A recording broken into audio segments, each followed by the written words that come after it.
Là, je régénère les couleurs, c'est-à-dire que j'utilise le white spirit, qui est un hydrocarbure apolaire, donc qui n'est pas dangereux pour la peinture, pour pouvoir mettre la peinture en avant. Parce qu'actuellement, on est en cours de nettoyage et donc la peinture est peu visible, elle est très blanchie.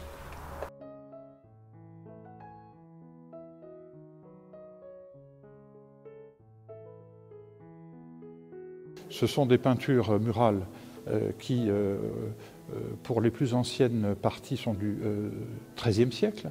Il y a des parties du XVe, du XVIIe, avec des reprises au XIXe siècle. D'où le travail extrêmement délicat de retrouver, dans la mesure du possible, ces peintures murales telles qu'elles étaient à l'origine.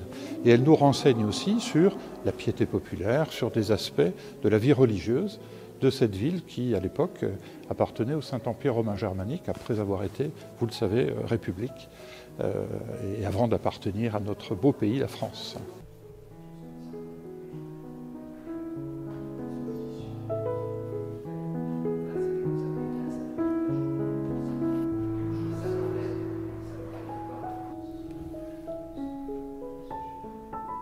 Maintenant, alors toute l'intervention de nettoyage est pratiquement terminée. On a pratiquement terminé l'intervention de consolidation et de refixage de la peinture.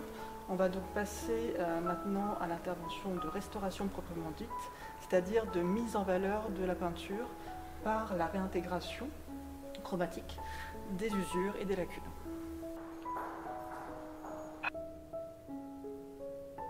Je crois que nous souhaitons avoir l'adhésion du public. Parce que naturellement, ces restaurations coûtent assez cher. Elles sont faites de manière extrêmement scientifique, sous le contrôle évidemment de la direction régionale des affaires culturelles de l'État. Nous avons aujourd'hui des restauratrices qui sont extrêmement titrées au sens scientifique et à la fois de l'histoire de l'art et des techniques de restauration, et qui font ça au millimètre près avec des tout petits cotons quelquefois encore plus fins que ceux que l'on utilise comme coton-tige, si j'ose dire.